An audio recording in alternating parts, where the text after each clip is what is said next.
आणि आता बातमी ती म्हणजे भाजप नेते किरीट सोमय्या यांनी पुन्हा एकदा अनिल परबांवर हल्लाबोल केलाय।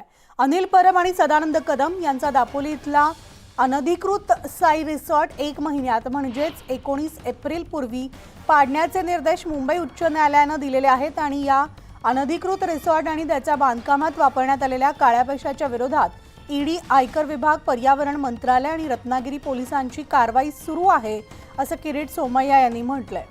हिसाब तो देना पडेगा असा इशारा सुद्धा त्यांनी पुन्हा एकदा दिलाय।